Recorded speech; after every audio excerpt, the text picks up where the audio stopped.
आउज़ुबिल्लाहि मिनश्शैतानिर्रजीम बिस्मिल्लाहिर्रहमानिर्रहीम। प्यारे दोस्तों, बहनों और भाइयों, अस्सलामु अलैकुम व रहमतुल्लाहि व बरकातुहू। उम्मीद है आप सब खैरियत से होंगे। मैं हूँ साजिद शाह और आप देख रहे हैं अल सैयद हेल्थ सेंटर। प्लीज़ हमारा चैनल सब्सक्राइब कर दें और लाइक और शेयर ज़्यादा से ज़्यादा करें ताकि आने वाली हर नई वीडियो आप तक बर वक्त पहुँच सके। दोस्तों, चेहरा पर फालतू बालों का होना आजकल ख़वातीन का एक बहुत बड़ा मसला है।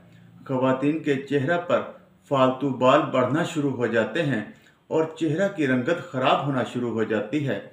ऐसी ख़वातीन के लिए मैं आपको एक टोटका बताने जा रहा हूं, जिसके इस्तेमाल से चंद ही हफ्तों में चेहरा के फालतू बालों की अफजाइश में काफ़ी हद तक कमी आना शुरू हो जाती है और चेहरा की रंगत भी काफ़ी हद तक साफ होना शुरू हो जाती है।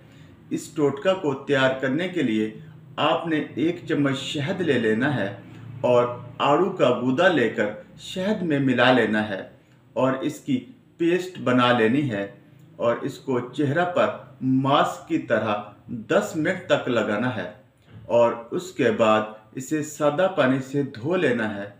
आप ये देखकर हैरान रह जाएंगे कि 1 माह के इस्तेमाल से ही आपके चेहरा के फालतू बाल कम होना शुरू हो जाएंगे और आपके चेहरा की रंगत भी बहुत ज़्यादा निखर जाएगी। इसका रेगुलर इस्तेमाल आपके लिए बहुत ज़्यादा मुफीद साबित होगा। आपका चेहरा बहुत ज़्यादा नर्म व मुलायम और खूबसूरत हो जाएगा इंशाअल्लाह। मेरी दुआ है अल्लाह ताला आपको हमेशा सेहत व तंदुरुस्ती वाली ज़िंदगी अता फरमाए और आपका आंगन हमेशा खुशियों से भरा रहे। आमीन।